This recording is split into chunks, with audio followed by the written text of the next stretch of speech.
नमस्कार साथियों, आप देख रहे हैं डेमोक्रेटिक मीडिया और मैं हूं आपके साथ मनीष अहिरवार।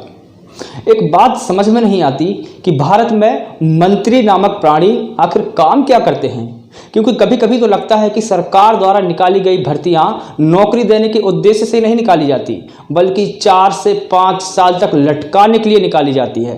ये यूँ कहें कि सरकार अपना खजाना भरने के लिए भर्तियों का शगुफा नौजवानों को पहना देती है, ताकि नौजवान मजाकिया चुटकुले में उलझा रहे।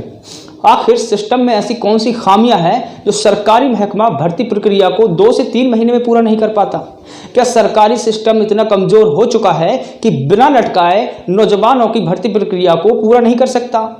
नौकरी के इश्तिहार निकलते हैं तो परीक्षा समय पर नहीं होती, परीक्षा होती है तो परिणाम समय पर नहीं आते, और जैसे तैसे परिणाम आ भी जाते हैं तो ज्वाइनिंग होने में ही सालों लग जाते हैं। ये सच्चाई है मेरे हृदय प्रदेश की, यानी कि मध्य प्रदेश की।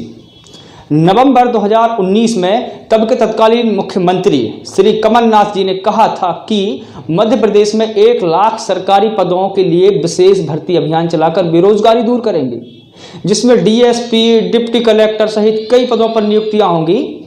एमपीपीएससी यानी कि मध्य प्रदेश लोक सेवा आयोग की 2 साल से अटकी परीक्षाएं अब पूरी होंगी, जैसा कि कमलनाथ ने कहा था। शिक्षक, डॉक्टर से लेकर विभागीय स्तर की परीक्षाएं भी होंगी, लेकिन अब तक मध्य प्रदेश लोक सेवा आयोग की भर्ती प्रक्रिया पूरी नहीं हुई है। मध्य प्रदेश में कुछ सालों से सरकारी नौकरी के दरवाजे असल में खुले ही नहीं हैं। रोजगार कार्यालयों के आंकड़ों के मुताबिक शिक्षित बेरोजगारों की संख्या मध्य प्रदेश में 30 लाख के ऊपर हो गई है। यह संख्या लगातार बढ़ती जा रही है। हाल ही में मध्य प्रदेश में 28 सीटों पर उपचुनाव हो रहे हैं। इसके चलते खूब घोषणाएं भी की जा रही है, लेकिन थोड़ा फ्लैशबैक में चलते हैं, स्पष्ट हो जाएगा। जब 2018 में मध्य प्रदेश में विधानसभा चुनाव हो रहे थे, तब दोनों दलों ने, कांग्रेस और भाजपा ने, नौकरी देने का यानी कि सरकारी नौकरी देने का वादा किया था, जो अभी तक पूरा नहीं हो सका। ऐसा नहीं है कि दोनों दलों की सरकार नहीं बनी। 15 महीनों तक कमलनाथ सत्तासीन रहे और अब 7 से 8 महीनों से शिवराज सिंह चौहान मुख्यमंत्री की गद्दी पर आसीन हैं, लेकिन दोनों दलों में से किसी की हिम्मत नहीं हुई कि रोजगार की बात करें, और अभी भी बात नहीं हो रही है। अब आपको मैं ऐसी सच्चाई बताने जा रहा हूं जिस पर सरकार बात करना चाहती ही नहीं है।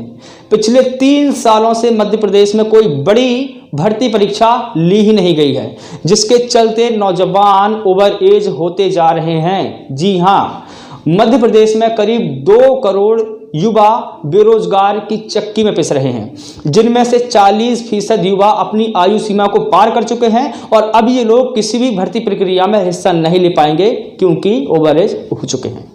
मध्य प्रदेश में ऐसा कोई विभाग नहीं है जिसमें पद खाली ना पड़े हों। पुलिस विभाग में ही सब इंस्पेक्टर के करीब 23,000 खाली पद पड़े हैं, जिन पर भर्ती नहीं की जा रही है।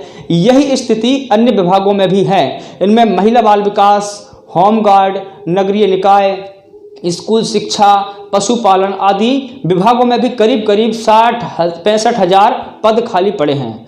मध्य प्रदेश में प्राइमरी और मिडिल स्कूलों की संख्या 1,42,000 है, जबकि इस मान के हिसाब से प्रदेश में शिक्षक 2,86,471 हैं। इन स्कूलों में 70,000 शिक्षकों के पद खाली पड़े हैं। मध्य प्रदेश के सभी जिलों में 1257 पद पटवारी के खाली पड़े हैं। शिक्षा विभाग में इतने सारे पद खाली पड़े हैं, ऐसे में सवाल है कि यहाँ पर शिक्षा मंत्री नामक प्राणी काम क्या करता है।